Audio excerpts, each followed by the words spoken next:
بسم الله الرحمن الرحيم.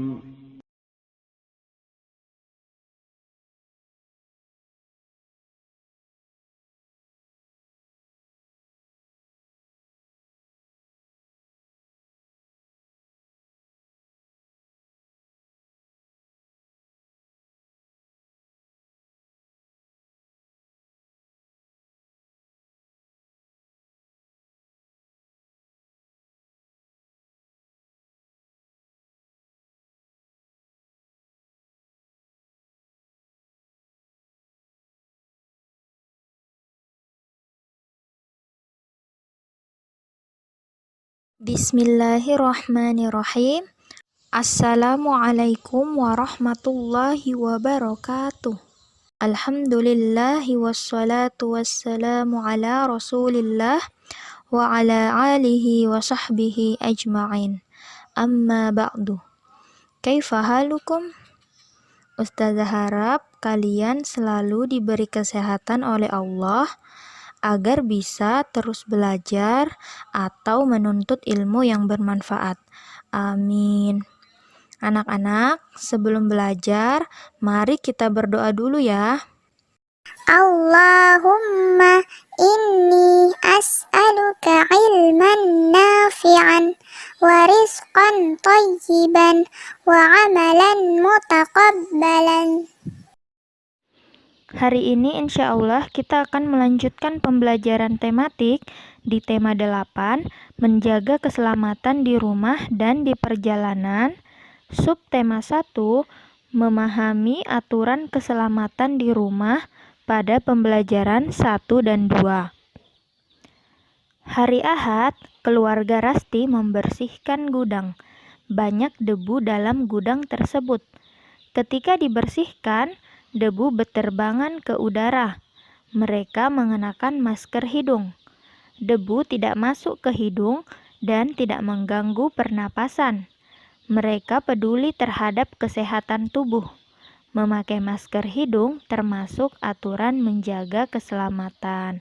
Nah, anak-anak jadi memakai masker di hidung agar tidak mengganggu pernapasan karena tadi banyak debu yang berterbangan merupakan salah satu aturan keselamatan yang dilakukan di rumah. Selanjutnya di halaman 4, coba lihat bukunya ya. Kita akan mencari tahu mengenai jarum jam. Amatilah jam dinding yang ada di dalam kelas. Jam dinding tersebut memiliki angka 1 sampai 12. Jam dinding juga memiliki 3 jarum jam.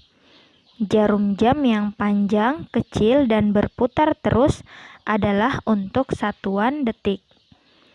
Jarum jam lain yang panjang adalah untuk satuan menit. Jarum jam yang pendek adalah untuk satuan jam. Bagaimana cara membaca jam dinding tersebut? Untuk memudahkan cara membaca jam dinding, kalian abaikan jarum jam panjang yang kecil. Perhatikan beberapa gambar jam dinding berikut.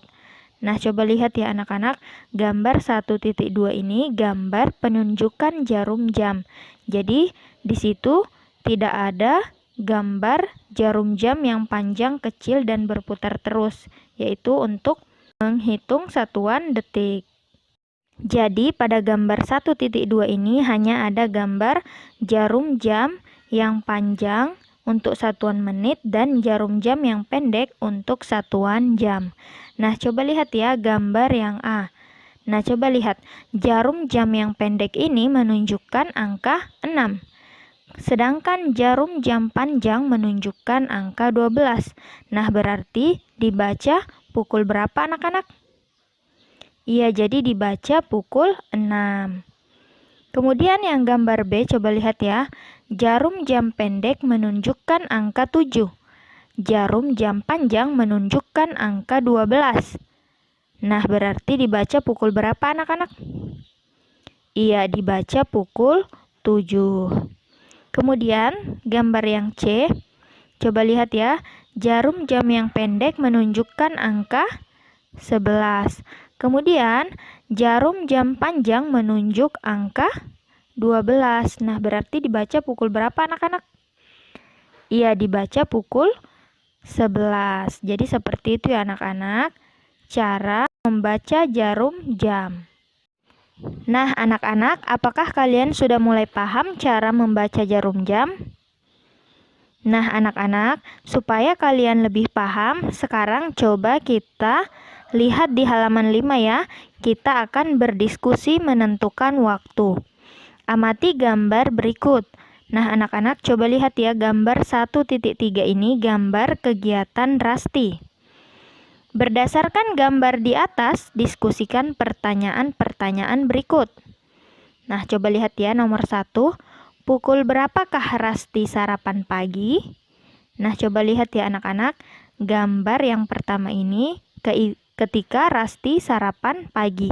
Coba lihat ya di situ, jarum jam panjang menunjukkan angka 12. Kemudian, jarum jam pendek menunjukkan angka 6. Nah, anak-anak, berarti dibaca pukul berapa? Iya, dibaca pukul 6. Jadi ingat ya anak-anak, kalau jarum jam panjang itu untuk satuan menit, sedangkan jarum jam yang pendek adalah untuk satuan jam. Kemudian nomor 2, pukul berapakah Rasti pamit berangkat sekolah? Coba lihat ya anak-anak, gambar yang kedua ini. Nah, coba kita lihat ya gambar jamnya. Di situ jarum jam panjang menunjuk angka 12. Kemudian jarum jam pendek menunjuk angka 7. Nah, berarti dibaca pukul? Iya, jadi dibaca pukul 7. Kemudian nomor 3, pukul berapakah Rasti pulang sekolah? Coba lihat ya anak-anak gambar selanjutnya. Nah, perhatikan lagi jarum jam pendek dan jarum jam panjang. Nah, jarum jam pendek menunjuk pada angka berapa anak-anak? Iya, pada angka 11. Kemudian, coba lihat jarum jam panjang menunjuk pada angka? Iya, pada angka 12. Nah, berarti dibaca pukul berapa anak-anak? Iya, jadi dibaca pukul 11. Jadi Rasti pulang sekolah pada pukul 11. Jadi anak-anak, kesimpulannya, kalau kalian ingin membaca jarum jam, nah pada contoh ini, coba lihat ya. Kalau jarum jam panjang menunjukkan angka 12, kemudian misalnya jarum jam pendeknya menunjuk pada angka 4. Nah, anak-anak berarti dibaca pukul 4. Jadi tidak kurang dan tidak lebih. Selanjutnya di halaman 6 kita akan berlatih membaca jarum jam. Pukul berapakah yang ditunjukkan oleh jarum jam berikut? Nah, anak-anak, jadi pukul ini maksudnya apa? Jadi pukul ini maksudnya bukan memukul ya. Jadi pukul maksudnya adalah saat yang menyatakan waktu. Jadi misalnya nomor 1 ini, jarum jam pendek menunjuk angka 8. Jarum jam panjang menunjuk angka 12. Dibaca pukul berapa anak-anak? Iya, dibaca pukul 8. Jadi pukul ini artinya yaitu saat yang menyatakan waktu, yaitu pukul 8. Selanjutnya nomor 2, jarum jam pendek menunjuk angka 10. Coba lihat ya gambar jamnya. Kemudian jarum jam panjang menunjuk angka, coba lihat ya, jarum jam panjang ini menunjuk angka berapa anak-anak? Iya, jarum jam panjang menunjuk angka 12. Dibaca pukul 10. Kemudian nomor 3, jarum jam pendek menunjuk angka, coba lihat anak-anak, jarum jam pendeknya ini menunjuk angka berapa? Iya, benar, jadi menunjuk angka 2. Jarum jam panjang menunjuk angka 12. Dibaca pukul berapa anak-anak? Jadi patokannya itu kalau ditanyakan dibaca pukul berapa, patokannya yaitu di jarum jam pendek. Nah, berarti dibaca pukul 2. Selanjutnya pada pembelajaran 2, coba buka bukunya di halaman 16, ayo menambah wawasan. Kita akan membaca mengenai melatih otot kaki dengan menirukan gerak hewan. Perhatikan gambar berikut. Gambar 1.6 ini gambar Ahmad dan teman-teman membersihkan halaman rumah. Gambar di atas menunjukkan sikap kerjasama. Ahmad dan teman-teman membersihkan halaman rumah. Setelah dibersihkan, halaman itu bersih. Halaman rumah itu aman untuk bermain. Ahmad dan teman-teman mulai bermain menirukan gerakan hewan berjalan. Permainan ini dapat dilakukan di darat atau di air. Kalian dapat bermain di kolam atau di sungai yang bersih.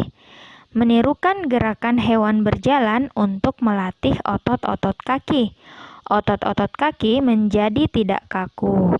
Nah, anak-anak, jadi kalau kalian menirukan gerak hewan, misalnya gerak hewan ayam misalnya saat berjalan, nah itu dapat melatih kekuatan otot kaki. Jadi agar otot kaki kalian tidak menjadi kaku. Selanjutnya di halaman 18 kita akan mencari tahu penggunaan huruf kapital. Nah, anak-anak, huruf kapital ini apa? Jadi sudah kita bahas di tema 7 kemarin ya. Huruf kapital itu yaitu huruf besar. Nah, anak-anak, kapan penggunaan huruf kapital itu?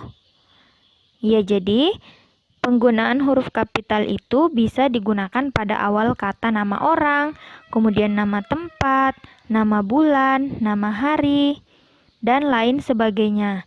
Nah, sekarang coba perhatikan contoh penggunaan huruf kapital pada kalimat berikut. Aku, Togar, Wayan, Rasti, Ana, dan Melani bermain menirukan gerakan hewan berjalan di air. Kata Togar, Wayan, Rasti, Ana, dan Melani selalu diawali dengan huruf kapital atau huruf besar.